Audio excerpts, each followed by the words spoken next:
It's a city that people from all over the world visit, and they go to visit the scholar and the saint and the poet Jalaluddin Rumi, who's actually Jalaluddin al-Balkhi. He's originally from Afghanistan. His father was from the Taim people, Bani Taim, which is one of the clans of Quraysh. So on his father's side, he's a Bakri, a Taimi from Abu Bakr as-Siddiq. And then on his mother's side, his grandfather was a scholar, from a ruling family in Central Asia. So, we were at the maqam yesterday, and whenever they would teach the Mathnawi, they always began with a verse from the Mathnawi in the first lesson, which is, never think that the paths to God are difficult to pass. Never think that the paths to God are difficult to pass. To work with holiness is never difficult. And that's reiterated by Ibn Ata'illah, who says that if you think that Allah can't change you in one moment, then you know nothing about the power of Allah subhanahu wa ta'ala. So, we're here in the city, and it's a really beautiful city. It's noted for its piety in Turkey amongst the big cities. It has about 1.5 million people here, but they're noted for their piety. And somebody asked one of the people that's helping us here, who's from Konya, what they do for their nightlife. He said, come in Ramadan and we'll show you our nightlife. Alhamdulillah. So that's a good answer. But Maulana he was a very notable scholar. He was not an insignificant scholar. He was actually known for his mastery of the sciences of Islam. And he was a exoteric scholar for a good part of the first part of his life. His father was a very well-known alim in Central Asia, and he was born in 1604, which is around 1207 by the Christian era. But his father got into a lot of trouble because he wouldn't be silent about a lot of the abuses and innovations of the rulers of Balkh and that area. And so he would go around preaching, and he actually had a lot of influence. He was very influential as a preacher and a scholar. And so he was basically persecuted, so that he left Balkh in 1607, and he went on a journey. His son at that point was about 3 years old. So they had to leave with to make hijrah from a place of persecution to a freer place. What's interesting, though, is within a year, Balkh was completely destroyed by the Mongols. So Allah subhanahu wa ta'ala, many of the scholars died, and it was a terrible time for the Muslims. But Allah wanted something else for that family, and obviously particularly for Jalaluddin Rumi. But they went to Damascus. They were in different places. He actually met Fariduddin al-Attar when he was a very young boy, and Fariduddin al-Attar gave him his famous book of poems, and he actually said that he's going to be a great poet. He told his father that he was going to be a great poet and a master of the path. And then when he came, they ended up in Konya, and he was trained here. And I think what a lot of people who are from the Arab world are maybe not as familiar with the scholastic tradition of this part of the world, but they were very, very serious students. They had a great madrasa system. There were several madrasas in this town, which were colleges, not schools. They were colleges, what we would call colleges today, religious colleges. But they were religious colleges where they studied many sciences. In the West, we have the concept of the trivium, which are the three language arts. In the Muslim world, there were about 30 language arts that they would master. So it was a much more advanced and sophisticated system. When you get into advanced Islamic tradition, by this period, 13th, 14th, 15th century, these people were studying texts on one of the sciences that they were very, very focused on was called ilm al-wada', which is a science that teaches you how to analyze the meanings of words in context. So it's a contextual analysis of words so that you can quickly ascertain what type of word is being used to remove ambiguity, because one of the most difficult problems with language is ambiguity. And they also had isti'ara was a very important science. So they have their own tradition. They would teach balagha, which has ma'ani, bayan, ma'ani wa badi'. And isti'ara is part of balagha, but because it's such an important part, which is the science of metaphors, because much of language, Ibn Jinni, one of the great grammarians and philologists in the Islamic tradition, argued that the vast majority of language is actually metaphor. That when you begin to analyze language, you will find that what you're dealing with is metaphors. We're using metaphors all of the time. So they would study that in order to better understand and comprehend language. He had a very, very popular madrasa here, college, Maulana Jalaluddin Rumi, and he had mastered all of these sciences at a very high level, and he was also extremely popular. And apparently from the stories, because there are some interesting biographies that were written very early that have people that knew him personally, but he was a very, very unusual boy as a child. And this is always, one wonders about these great minds, what they were like when they were children. The talk that Ken Robinson gave about the problems of education a few years back, and he just mentioned about, we tend not to think of Shakespeare as a child, but what was he like when he was in grammar school? And how would the English teacher really dealt with somebody like that? So I think the same is true. It's very interesting. There's some teachers, their students actually surpass them quite early on. Sa'duddin Taftazani is a good example of somebody who at a very early age had a massive opening, even though he was actually considered to be not very bright in the classroom, which is often the case with great geniuses, is that people think they're actually stupid. And he had a massive opening, and his teacher actually ended up putting him in the chair to start teaching the classes. So that does happen, but he obviously had an extraordinary experience by meeting a teacher who was completely what we would almost call an antinomian. He was a very unusual, wandering, itinerant preacher who had incredible impact and was usually chased out of places because he had such a massive impact. He was a charismatic, but when Jalaluddin fell under his spell, he really had a massive transformation, had incredible spiritual openings, and then from him poured forth all of this incredible poetry that's read all over the world. It's been translated into countless languages, and there's pilgrims that come from Japan, that come from England, Australia, all these different places to come visit this place.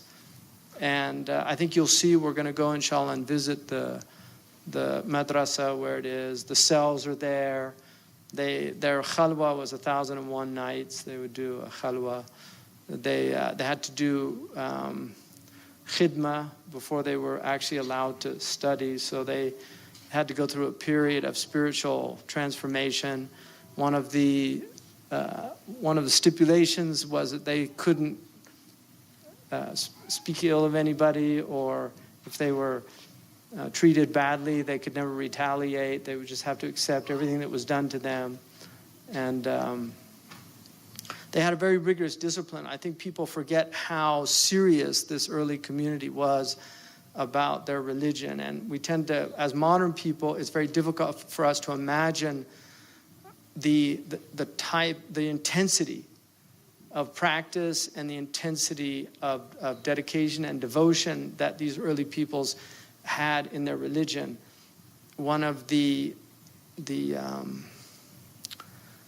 Andalusian poets, he said, "Lana uswaratun fi bishri hindin wa ukhtiha wa qaisin wa laylatun min mayyin wa ghaylani."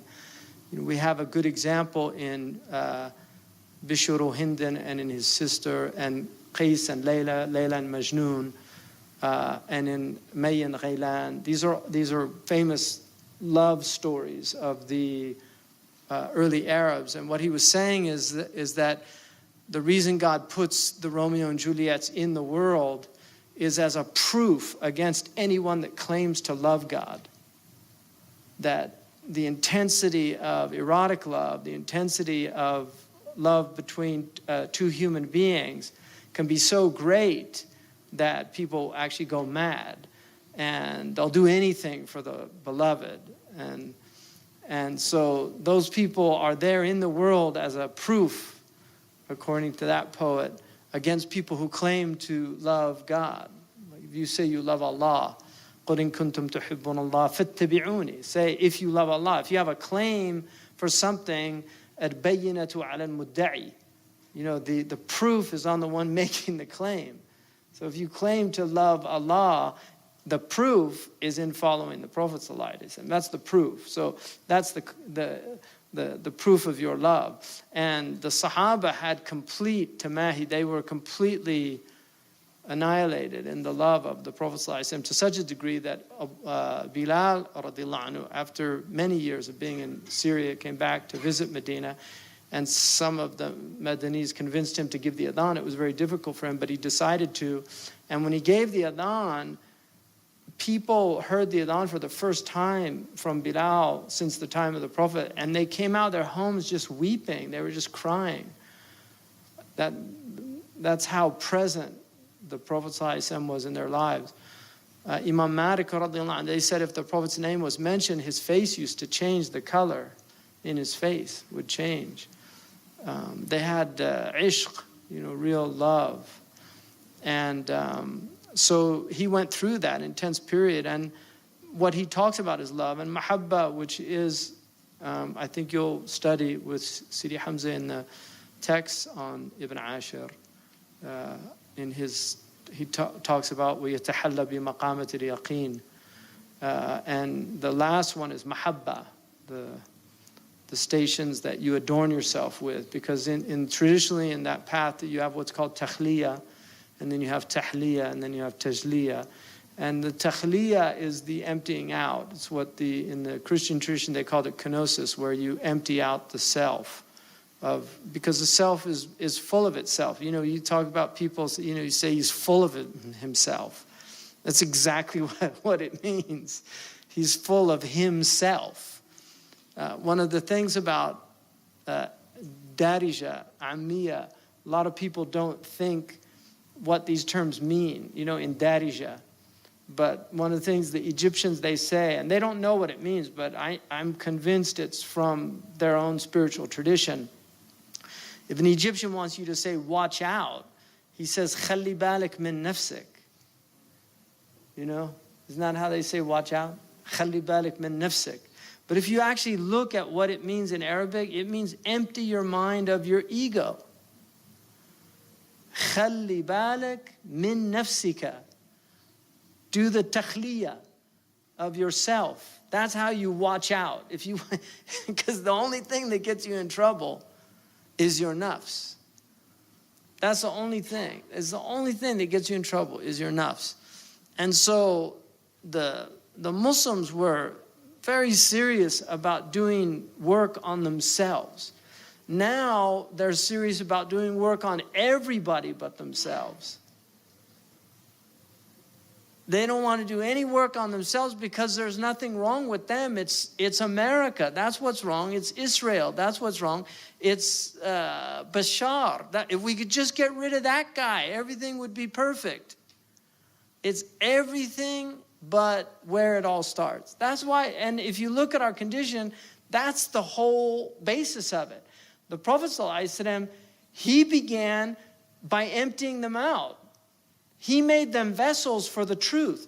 But first he had to empty them out. Like the famous, the martial artist who wanted to study with the master, and he goes and he meets this master that he's been trying to get the opportunity to teach, study with them. And he says, oh, and I studied with Master so-and-so. We did this. I did Wing Chun, and then we studied with him, and I did this system, and then I studied with this, I did this. And he's telling the master all these people he studied with and all these things he learned. And so when the tea came, he just kept pouring the tea, the master, and until the cup was just overflowing. And this man says, well, why are the cup's full? He said, so? He said, no, you should stop filling it because it's full. So it can't take any more? He said, no, of course not. If it's full, it can't take any more. He said, well, you're full, so I can't. It's the same thing. You're full. And you find this motif in many teaching stories of Al-Hasan al-Shadhili when he went to meet Mullah Abdul Salam ibn Mashish. And here's a man who went from Morocco. He was a great scholar, studied in the Qarawiyyin, and then he went to Tunis, he studied, he went to the East, and he was looking for a spiritual master. When he got to Iraq, one of the people of Iraq told him, he said, the man you're looking for is in Morocco. So he went all the way from Morocco to Iraq, and the Iraqi man said, no, you're looking for Mullah Abdul Salam ibn Mashish. So he went back, and he went up the mountain. For anybody that's visited that part, it's near Tatwan. He went up the mountain to where this great sage was living. And when he first met him, he came in the clothes of the ulama. He had all these beautiful jalaba and Mullah Abdul Salam ibn Mashish said, "Akhtasalt, did you do ghusl?" And he said, yes. He said, "Irja." He said, you didn't do. So he goes back, he does ghusl again, he comes back. He said, "Akhtasalt, He said, yes. He said, no, you didn't, go back. So he goes back, and then on the third time, he got the point. He obviously doesn't mean So he took the clothes of his servant and he put them on. He gave his servant his clothes, and then he came and he said, "Now you're ready to come. You have to strip away and this is people don't want to do this anymore. We're like Jalaluddin Rumi tells a story about the barber. They used to do tattoos. So you go to the barber, you get your hair cut, you get a tattoo. Like now in America, right? And so he goes to the barber and he tells him, I want a tattoo. He said, well, what do you want? He said, I want a lion. People wonder why everybody's getting tattoos now. Tattoos are about the ego. Descartes said, I think, therefore I am. Now they say, I ink, therefore I am. That it's a way of letting people know I'm different. I'm special. I've got this butterfly on my back. You don't have one of those, right? And then they get more and more. And they can't stop because it's not working. You just keep trying to make it work. So he wants a lion because he wants to feel like a lion. So put a lion on my back. And so the tattoo artist, he says, all right. So he starts with his needling. What's that? He said, that's the tail. He said, no, make it a lion without a tail. So he said, okay. So then he starts again. What's that? He said, that's the ear. He said, no, make a lion without ears. He said, okay. And then he starts again. What's that? He said, that's the mane. No, make it a lion without a mane. And then he does it again. He says, what's that? It's the stomach. He said, no, I don't want a stomach on the lion. He said, listen, even God didn't make a lion like this. I can't do anything for you. And Rumi says that why he's telling the story is that this is people on the spiritual path. He says they want without any work. They don't want the pain of sacrifice, of work. They want the finished product just there for everybody to see, but they don't want to do any of the work to get there. So historically, Muslims, I think what we tend to forget about our religion is this religion is actually about getting close to Allah subhanahu wa ta'ala. That's the point of it. It's literally to get close to Allah.